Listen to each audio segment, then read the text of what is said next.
Funding for Election 2018 coverage is provided in part by AARP, a nonprofit, nonpartisan membership association, 88,000 strong in North Dakota, creating real possibilities right here in North Dakota, and by the members of Prairie Public.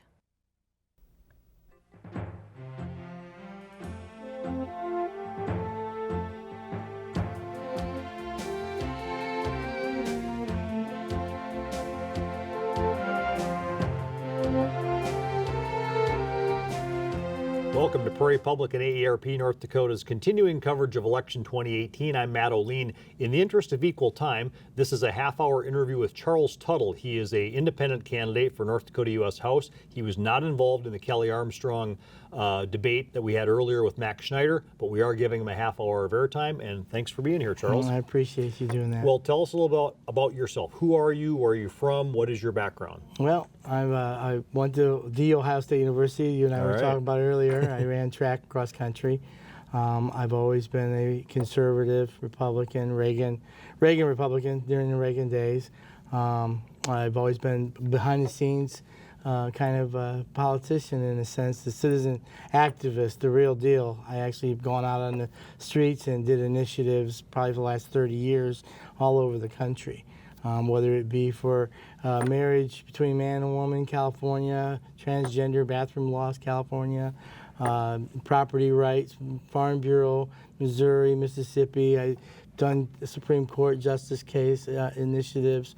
So I've done stuff all over the country. Okay. What are the key issues you feel are important in this race? Well, the things that we're seeing in this country today with the left just becoming unhinged and trying to, as far as I can tell, undermine our republic. Education is one of those. We've got children in schools today that I just heard this young lady who was elected in her primary, a Democrat, who's trying to say that we need to do away with the Electoral College. And she probably doesn't even understand the reasoning behind the Electoral College versus, having a democracy in the sense that, only the big cities would vote and the big cities would determine who would become president. So we have a real problem teaching our children. We've got Common Core still stuck in our schools in North Dakota. They call it North Dakota standards, but when you match them up right side by side with Common Core standards, they're identical. We have more of an indoctrination rather than an education going on. So it's something that's very serious, and this is one of the major issues for me, that we've got to teach our children free enterprise, the values that North Dakota have always held. If you read our Constitution, it tells you right in there exactly what we're supposed to be doing for our children. And it's patriotism. There's a whole bunch of little things that they talk about. Going back to who I am, I'm an Eagle Scout. So, Scouts, trustworthy, loyal, helpful, friendly, courteous, kind, obedient, cheerful, thrifty, brave, clean, and reverent. So these are things that, I stand for the flag. That's why I'm wearing a tie today, because I want people to know and understand that these are things that we hold true to our heart in North Dakota, and this is something we have to start speaking out against. So I always ask this of third-party candidates. I mean, Kelly Armstrong is a Republican. Mm-hmm. You're a Republican. Mm-hmm. So why are you running in what could be a tight race with him and Schneider? If some Republicans vote for you, that could take votes away from Mr. Armstrong. Maybe explain why you're running, A, and B, how you differentiate yourself from Mr. Armstrong. Well, I gave a speech at the Republican Convention, and in that speech I actually was, telling people that, hey, Republicans are not standing up for this president of ours. This president of ours seems to be doing everything right, and I keep seeing Republicans hesitate. Well, about the tariffs. Well, I'm not sure about the tariffs. I'm 150% behind the tariffs. I'm 150% behind the wall. I'm 150% making the tax cuts permanent. Right now, the Republican leadership hasn't been leading the things that they need to be leading on. And we need to, in our Republican platform in North Dakota, it was to get rid of Common Core, and it's still here. And people like Kelly Armstrong, who are in our leadership in North Dakota, he was the Republican chairman. He was a never-Trumper. I went to the convention in Cleveland with him, and he was a never-Trumper then. I have issues with the fact that people aren't supporting this president, whether they're Republican or Democrat, and we have to stand up and get these things done because our policies will work. Low taxes work. Our economy is booming because of Trump. Deregulation works. In North Dakota, we've got energy and agriculture.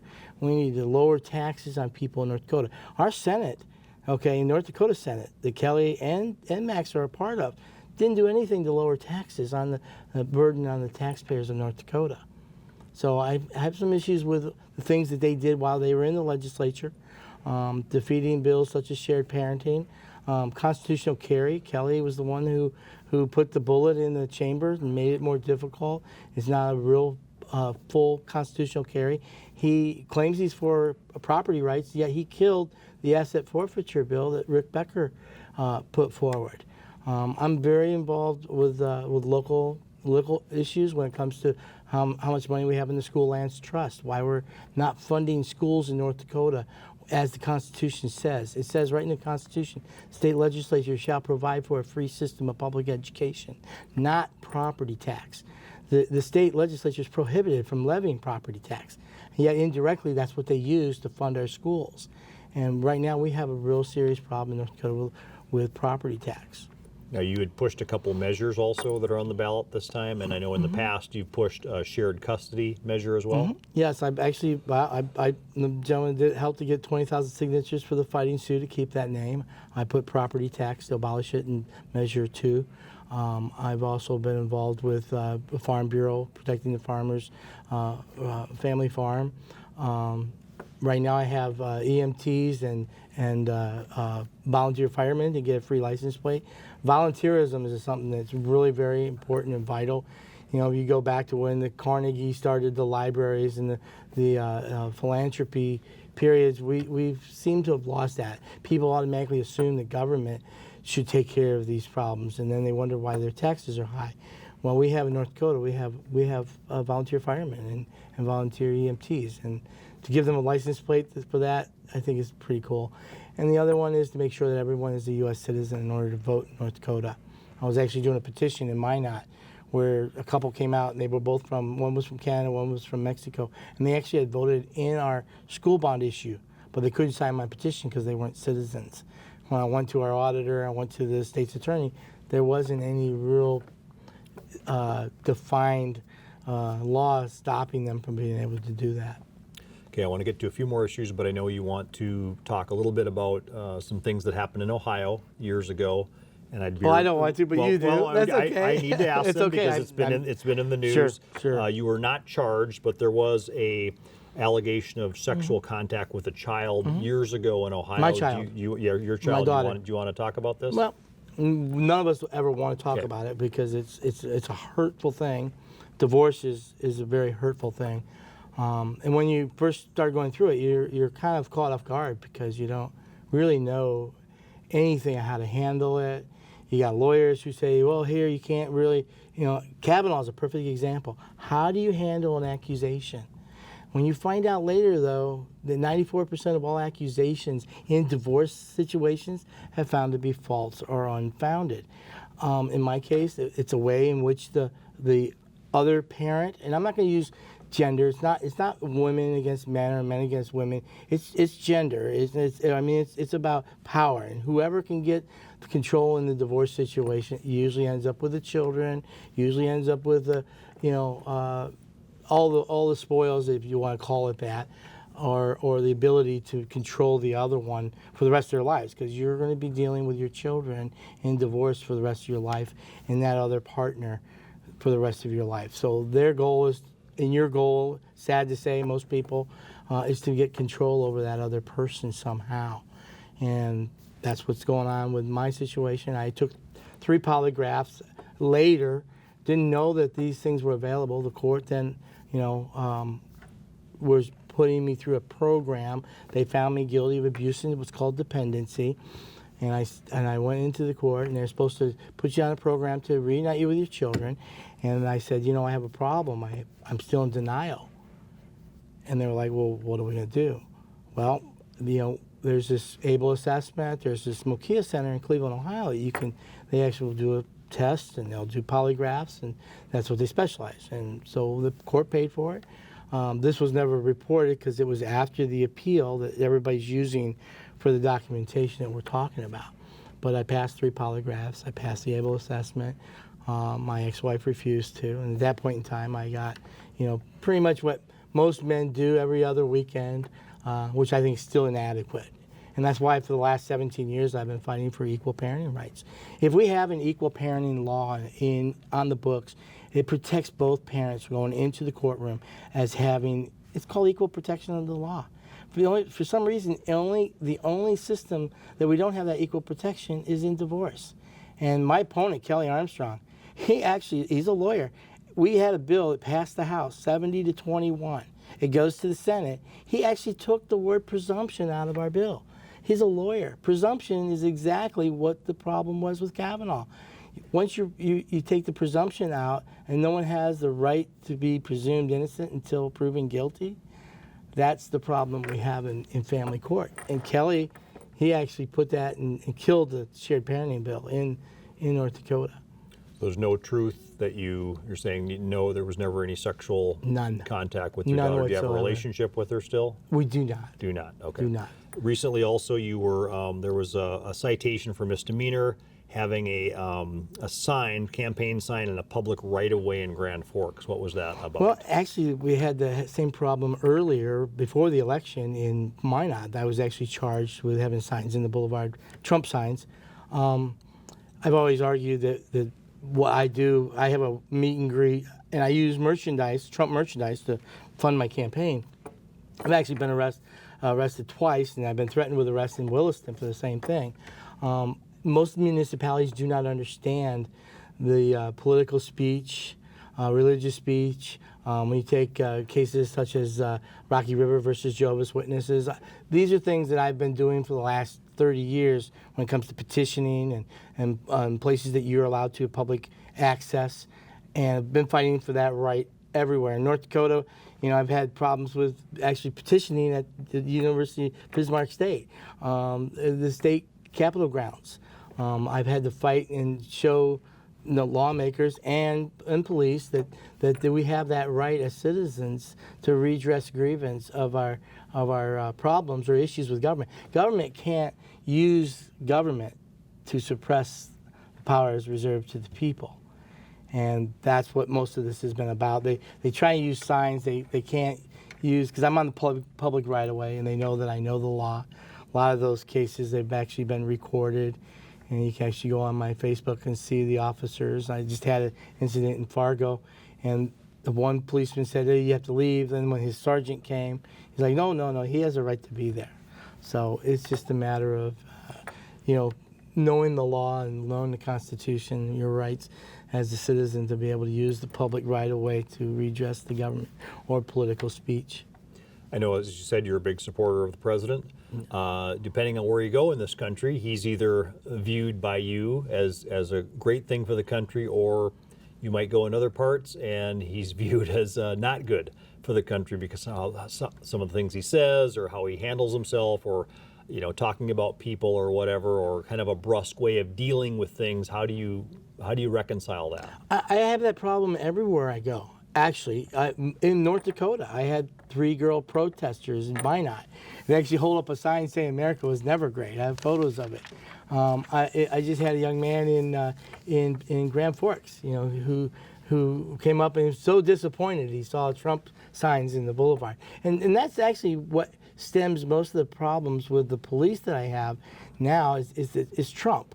When people see a Trump flag in a right-of-way, it's amazing. I was in Battle Creek, Michigan, and the police chief called me and says, Mr. Tuttle, I know you have a right to be there. And I was in front of Sam's Club and Walmart before Christmas, and he says, isn't there a better spot?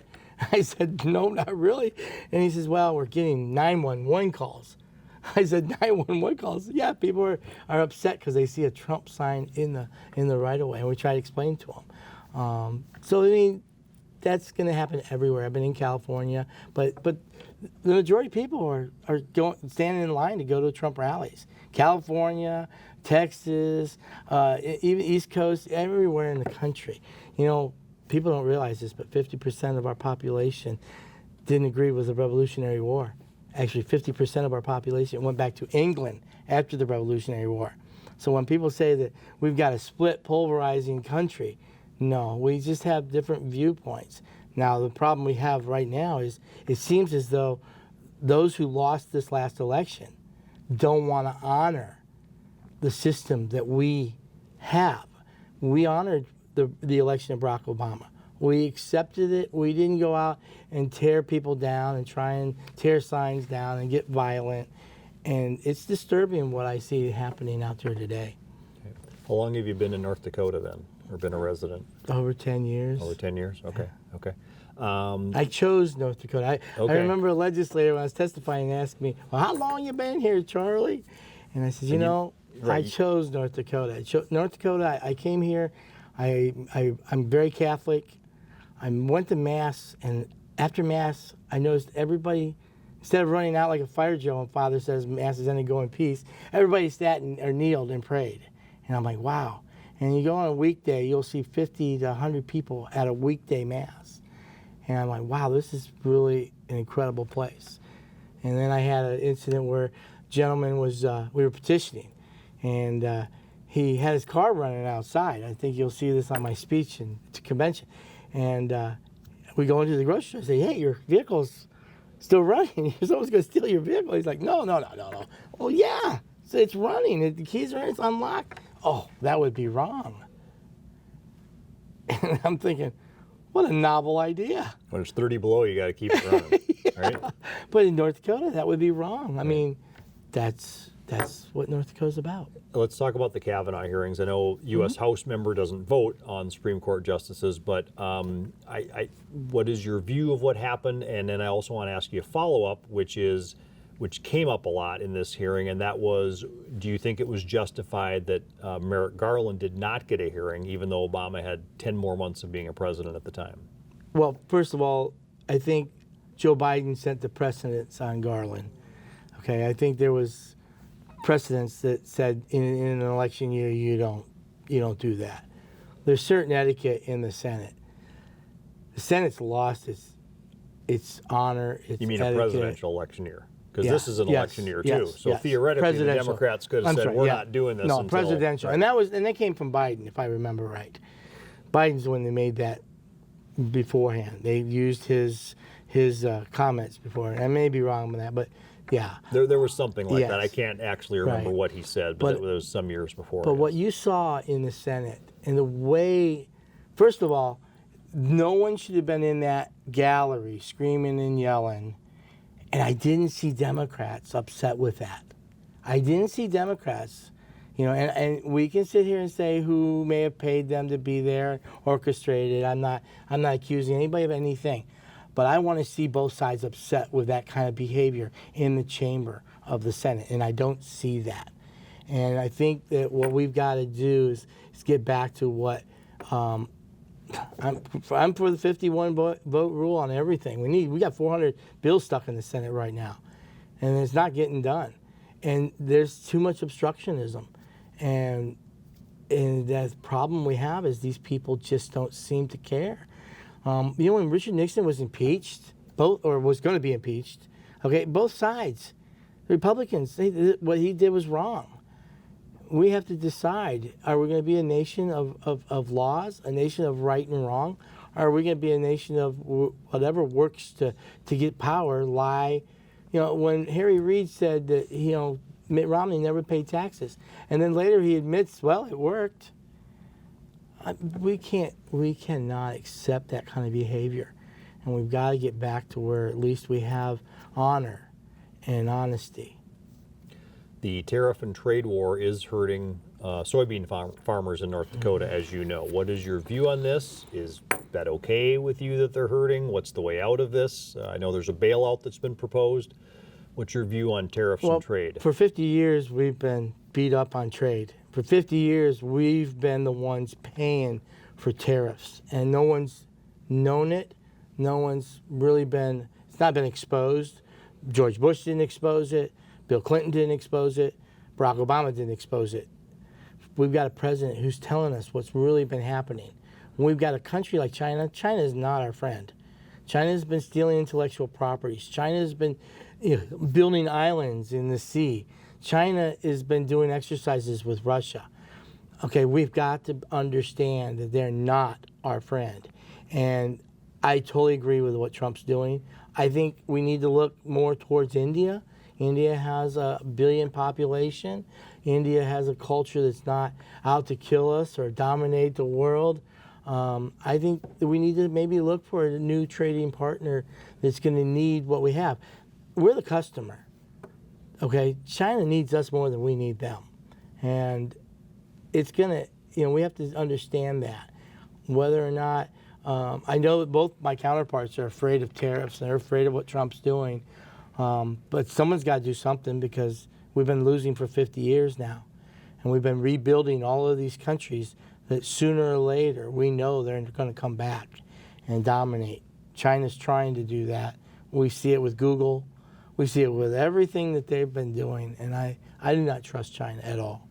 What about the farmers, though, who you would theoretically be representing in Congress? What is your message to them? My message to them is to sit, and I think most of them have already spoken and said that they're willing to wait this out. And, do we want $15 an hour minimum wage jobs at Walmart greeting, or do we want real manufacturing that we're seeing happen right now? The economy is showing that we're getting real jobs back. We're 3.7 unemployment rate. These are real jobs. The deregulation, the farmers, we've definitely deregulated a lot when it comes to the farmers, the EPA and all that. So farmers are going to see a lot of relief in a lot of areas, and I think there's other markets that we can start looking at. As you know, North Dakota is involved in a lawsuit with Texas with the Affordable Care Act right now to essentially get rid of it. What is I think I know your view on this, but I'm going to ask it anyway. What's your view of the ACA and this lawsuit? I've always been for people with pre-existing conditions. I think had the Affordable Care Act taken care of the people that were uninsured and left everyone else alone, I think it would have been a lot different structure. What the Affordable Care Act was, and people didn't read it, was a takeover of our medical system. It was a complete takeover. It was initially they bribed the insurance companies with billions of dollars. And the goal was, I think, in the end, was to become a single payer system. And I'm against that. I want competition in the marketplace. I like health savings accounts. I know people are going to get mad about that, but I think people that had insurance should have been able to keep their insurance. Those lies that were told to those people, I don't know how we ever bring that back, but that trust that they've lost in our government, in Obama and the Democrats. Max Schneider, I listen to Mac all the time, and he's a Democrat. He will go party first, not the people of North Dakota. And we've got to start, worrying about our constituency and not the peers that we have in Congress. How about immigration? Immigration, we've got a horrible problem in North Dakota. Let's talk about North Dakota. I know everybody wants to talk about immigration. I'll tell you, I want the wall. I know how we're going to pay for the wall. Mexico's going to pay for the wall. We spend billions of. You're sure they're going to pay for it? Go to a Western Union on a Friday night, California or any of the states that have a high immigration. You will see them sending money home. They're repatriating. Our money goes back to, I think, $3 or $4 billion is sent to Mexico every year. Of course, those governments want people coming here because they get U.S. dollars coming back there from those people that send it Western Union. But as far as North Dakota, let's talk about North Dakota. We've got a real problem with Lutheran Social Services. We're spending $3.2 billion in welfare in North Dakota. We're relocating people here that I don't see wanting to assimilate here. I see where I'm told that some schools don't want to do the Pledge of Allegiance because they're afraid of offending people. Immigrants who come to America want to be American. That's what we want. We want people that want to become American, the American values, our Constitution, the Declaration, Bill of Rights. We want people that understand and want that life of freedom that we have. Tax cuts, I assume you were in favor of the Trump tax cuts. I am, and we need to make them permanent. Will the deficit go up because of that, though? No. When Ronald Reagan took office in 1980, we had $500 billion in revenue. I think he cut taxes from 70% to 29%. When he left office in 1988, we had doubled our revenue. We don't have a revenue problem. We have a spending problem. Okay? In North Dakota, is mirrored to the federal government. And both the people that I'm running against are part of the problem. They sit there and they brag about how they balance the budget in North Dakota. I heard Max say it. I heard Kelly say it at the first debate they had. They both balanced the budget. Well, of course they did. We're required to under the Constitution of North Dakota. But why are we spending? We grew government 20% every year for the last 6 bienniums. We have been spending $11 billion. We have $300 million going out to out-of-state students to come to our colleges. And we have a spending problem here, not an income problem. I just looked at the numbers for August, and we're $67 a barrel for oil, and we've got record revenues coming in. And they're already working on how they're going to spend the legacy fund. And I know these are local. You know, one thing that I will tell you as a congressman, About 20 seconds left. We're almost out of time. as a congressman, you will see me still working on local issues. You'll still see me at school board meetings. We need to restore local control of the school boards. And the other thing we're going to bring back to fighting Sioux. Okay, Mr. Tuttle, thank you for being here. Thank you. Thank you for being here.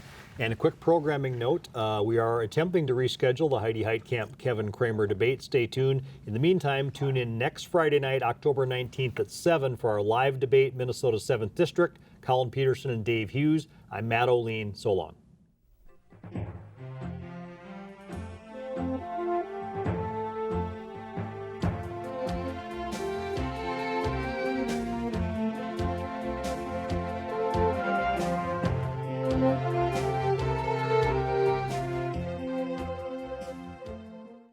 Funding for Election 2018 coverage is provided in part by AARP, a nonprofit, nonpartisan membership association, 88,000 strong in North Dakota, creating real possibilities right here in North Dakota, and by the members of Prairie Public.